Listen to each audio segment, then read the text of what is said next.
ដើមពោធិ៍នេះមានអាយុកាលជាង400ឆ្នាំមកហើយគឺប្រហាក់ប្រហែលនឹងកំណើតនៃប្រវត្តិរឿងទុំទាវដែរ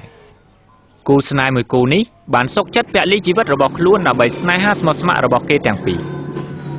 រឿងសោកនាដកម្មខ្មែរនេះគឺមានលំនាំដោយរឿងរ៉ូមេអូនិងស៊ូលីយ៉ែតរបស់អង់គ្លេសដែររឿងនេះបានកើតឡើងនាសតវត្សទី15ហើយបានដកជាប់នៅក្នុងអារម្មណ៍របស់ប្រជារាស្ត្រខ្មែរ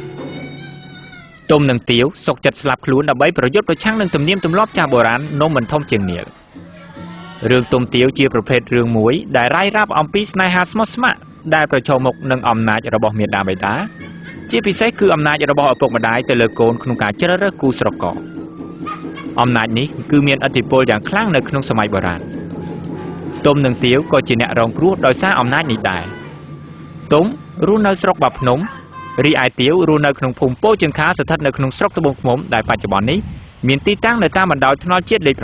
7គឺនៅកន្លែងនេះហើយដែលគូស្នេហ៍ទុំទាវបានបាត់បង់ជីវិតបច្ចុប្បន្នទីកន្លែងសោកនាដកម្មរបស់ទុំទាវបានក្លាយទៅជានិមិត្តរូបនិងប្រវត្តិសាស្ត្រមួយដែលកម្រជួបប្រទះនេះទីតាំងសម្រាប់នាងទាវគឺមាន3កន្លែងគឺថាដើមពោធិ៍នេះគឺជាកន្លែងទួលឃ្លាំងសម្រាប់ដាក់សម្ភារៈដំបាញហើយនៅទីខាងនោះ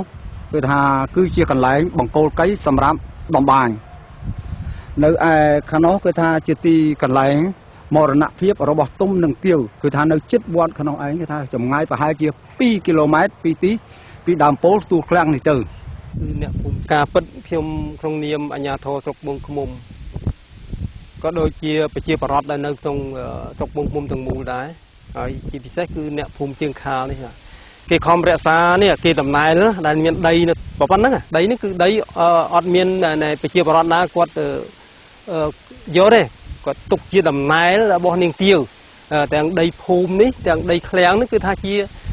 ដីដែលអាជ្ញាធរគ្រប់គ្រងសម្រាប់ជាដំណើររបស់នាងទាវហើយខ្ញុំមិនចង់ឲ្យថាមានគ្រាន់តែដំណើរទេតាមការដែលរំពឹងទុកនៃអាជ្ញាធរស្រុកនេះបានគិតគូរថាចង់ធ្វើការអភិវឌ្ឍនៅតំបន់នេះឲ្យទៅជាតំបន់មួយដែលជាតំបន់ទេសចរប្រវត្តិសាស្ត្រដែលមានខាងផ្នែកវប្បធម៌នឹងគ្រប់គ្រងបាទហើយចង់ធ្វើជាតំបន់នេះឲ្យទៅជាកន្លែងដំបាញបែបបុរាណបាទតាំងពីឧបករណ៍ដំបាញដូចកៃដំបាញនឹងឲ្យជាឧបករណ៍បែបបុរាណហើយផ្ទះអាគារដែលយើងធ្វើឡើងសម្រាប់អ្នកនៅត្បាញនេះគឺថាចង់រៀបចំឲ្យទៅជារបៀបរបបនៃផ្ទះបុរាណដែរដើម្បីទាក់ទាញទេសចរហើយរក្សានៅអានេះគេដំណើរវប្បធម៌ជាតិយើងដែលពីមុនមកនោះពីជំនាន់នាងទាវនោះវាថាវាបែបហ្នឹងឲ្យឃើញថាឲ្យប្រជាពលរដ្ឋយើងឃើញថាណែសក្ខីភាពនៃខ្មែរយើងណាវាមានវប្បធម៌ជាតិវាមានគេដំណើរជាតិ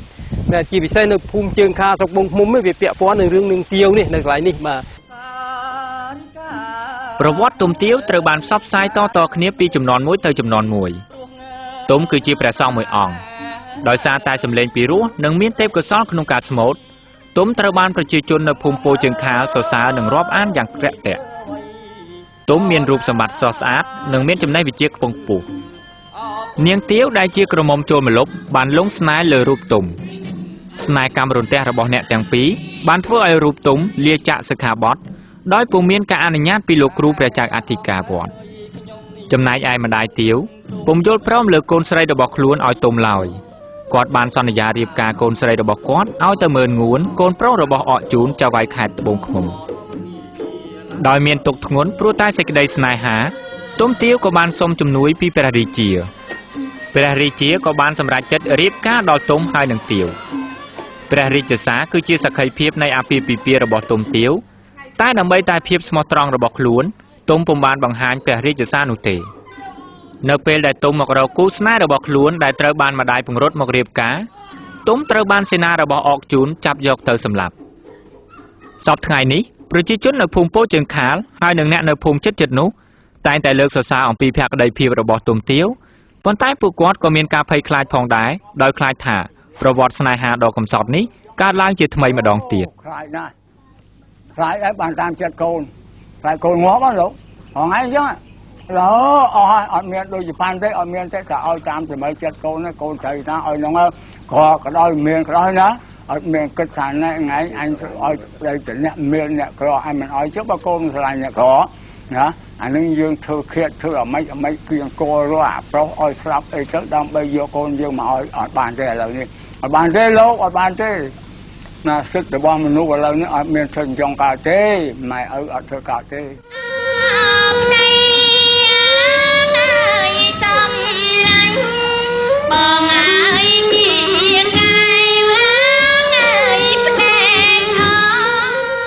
រឿងទុំទាវនៅតែជាទីពេញនិយមរបស់ប្រជាជនខ្មែរនិងមិនបានបាត់រលត់ពីសោតន្ទ្រីអារម្មណ៍របស់ខ្មែរឡើយប្រវត្តិទុំទាវត្រូវបានតាក់តែងជាខ្សែភាពយន្តជាល្ខោនយីកេក៏ដូចជាការថតជាចម្រៀងការ៉ាអូខេផ្សេងៗដែរជាពិសេសទៀតនោះរឿងទុំទាវដែលនិពន្ធឡើងដោយព្រះភិក្ខុសោមក៏ត្រូវបានបញ្ចូលក្នុងកម្មវិធីសិក្សារបស់ក្រសួងអប់រំផងដែរដែលនេះគឺជាភស្តុតាងមួយបញ្ជាក់ថាបញ្ហារើសគូស្រករគឺស្ថិតនៅជាបញ្ហាពិភាក្សានៅឡើយនៅក្នុងសង្គមជាតិខ្មែរនាពេលបច្ចុប្បន្ននេះ